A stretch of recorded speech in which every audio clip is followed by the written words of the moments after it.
கர்த்தருக்குள் பிரியமானவர்களே, August 5 Elon G white அம்மையார் அவர்களுடைய மாரநாதா புத்தகம், பக்கம் 433. இன்றைய தியானத்திற்காக தெரிந்து கொள்ளப்பட்ட தலைப்பானது ஆவிக்குரிய உயர்ந்த நிலை முயன்று அடையக்கூடியது. வசனம் யூதா 1வது அதிகாரம் வசனம் 24-25.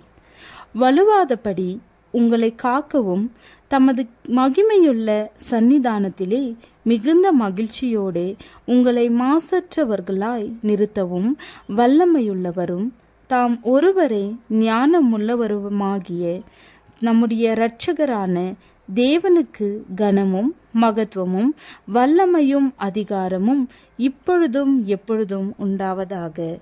ஆமேன்.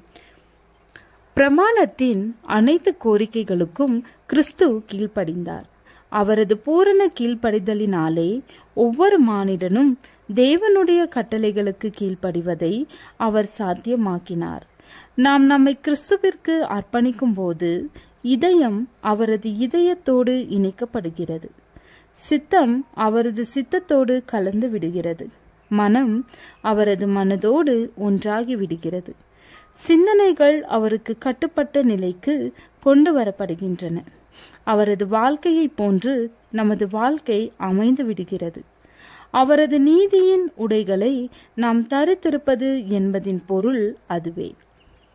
இச்சமயத்தில் அவர் நம்மை பார்க்கும் பொழுது அத்தி இலைகளால் தைக்கப்பட்ட உடைகளை அல்ல, நமது நிர்வாணத்தையும் நமது பால்பட்டு போன நிலையையும் அல்ல, தமது சொந்த நீதியின் ஆடையையே பார்க்கிறார். அதுவே யெகோவாவின் பிரமாணத்திற்கான முழுமையான கீழ்ப்படிதலாகும்.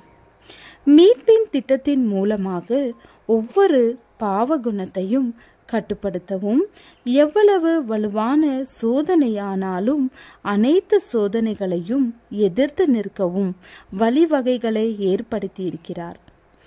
மிகவும் வலுவான சோதனை பாவம் செய்வதற்கான ஒரு சாக்குப்போக்கு அல்ல.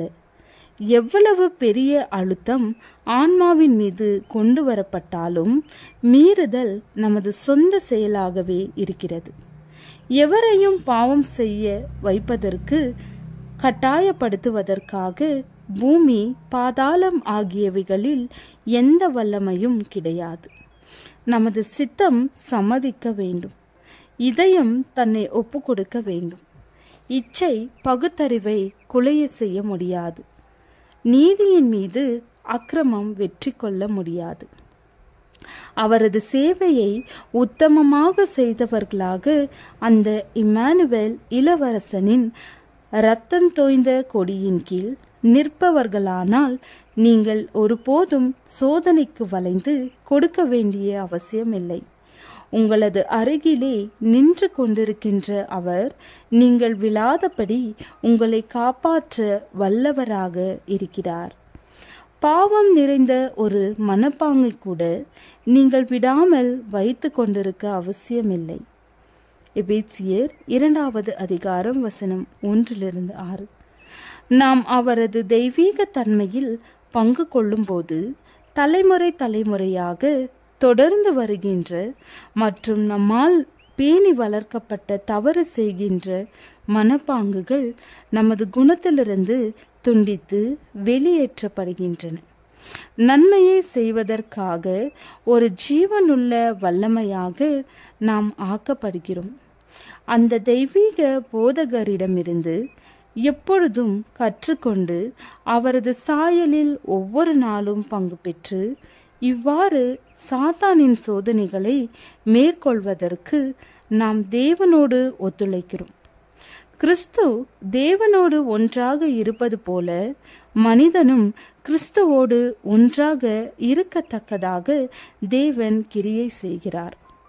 மனிதனும் கிரியை செய்கிறான். அதன் பிறகு பரலோக வாசஸ்தலங்களிலே கிறிஸ்துவோடு நாம் ஒன்றாக அமர்ந்திருப்போம். இயேசுவிலே நிச்சயத்தோடும் சமாதானத்தோடும் மனம் இளைப்பாறுதலை பெறுகிறது. ஜெபம். உள்ளத்தை முழுமையாக தருகிறோம். எங்களை ஏற்றுக்கொள்ளும் எங்கள் தேவனே. ஆமென்.